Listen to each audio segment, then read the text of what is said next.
The Scientist. The Pope who appeared on the balcony that night was a Frenchman. He was remarkable in many ways, not least for being one of the few popes in this period who wasn't a complete and utter tool. Christened Gerbert, or Gerbert, whatever, as a young man he showed an astonishing intelligence and gift for science. He travelled to Spain to study the mathematics of the Arabs, and later became the tutor of both numbers 2 and 3 of the Otto variety. He eventually became Archbishop of Ravenna, and then, on the death of Pope Gregory in 999, Otto III appointed him Pope. He took the name Pope Sylvester II. He was a passionate reformer of the Church, taking action against offences such as simony, sacking clergy who had taken on concubines, and generally trying to ensure that bishops should be people with, actual morals. He authored treatises on mathematics, medicine, geometry, music, and astronomy, and, heavily influenced by Islamic scholarship, reintroduced to Europe such scientific tools as the abacus, on which he could execute speedy calculations, the armillary sphere, used for teaching mathematics and astronomy, and globes. It was Sylvester who made popular the use of Arabic numerals. Sylvester was a scientist, or, as the other clergy more commonly called him, a devil worshipper, because everyone knew, right, that he had learned this stuff at places like Cordoba and Seville, and they were ruled by the Arabs, who were all magicians. And what's more, it was widely known that Sylvester was in league with the devil, and he possessed a magic book which showed him the future. And I heard he had this head of bronze that could answer questions. I mean, admittedly, it could only answer yes or no, but it was the work of the devil. Rumour swirled around him.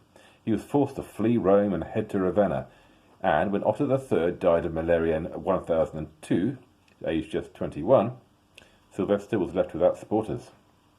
He did make it back to Rome, briefly, but died on the 13th of May, 1003, and is buried in St. John Lateran. If they'd both lived, think what might have been. We might have had the pocket calculator decades earlier. Mind you, Sylvester also worked on a system of improving the organ, introducing brass pipes and hydraulic power, so maybe he was in league with the devil after all. The new boy. Just as in the West, there were those in the East who wanted reform. One of the strongest voices was a monk known as Simeon the New Theologian, 949 to 1022, so not that new. Historically, the Eastern Church has called very few people theologian, just John of Patmos, Gregory Nazianzus, and Simeon, the new boy. Simeon may have been given this title by his opponents as a sarcastic jibe, but his brilliance meant that it stuck.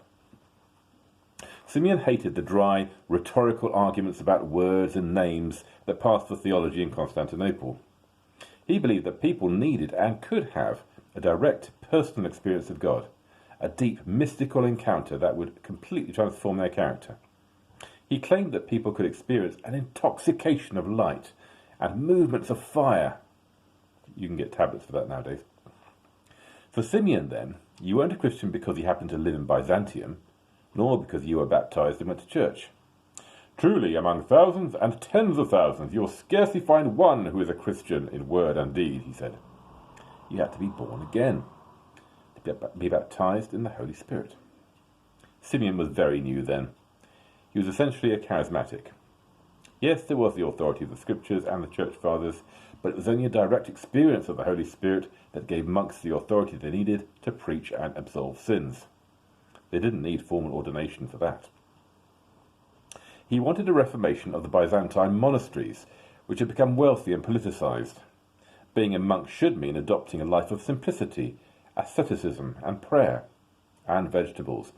One of his reforms was the introduction of vegetarian meals in the monastery. Naturally, such views saw him condemned as a heretic. His opponents managed to have Simeon sent into exile in January 1009. He didn't go far, just to a small village on the Asian side of the Bosphorus, a ferry ride from Constantinople. Accordingly, many of his followers joined him there, where they set up another monastery. He died there, sadly, a mere 13 years later, from dysentery. I blame the vegetables. He never backed down from his argument with the church authorities. One of his hymns has Christ ripping into the bishops. They are seen to appear as brilliant and pure, but their souls are worse than mud and dirt. Worse even than any kind of deadly poison, these evil and perverse men. Now that's what I call a hymn.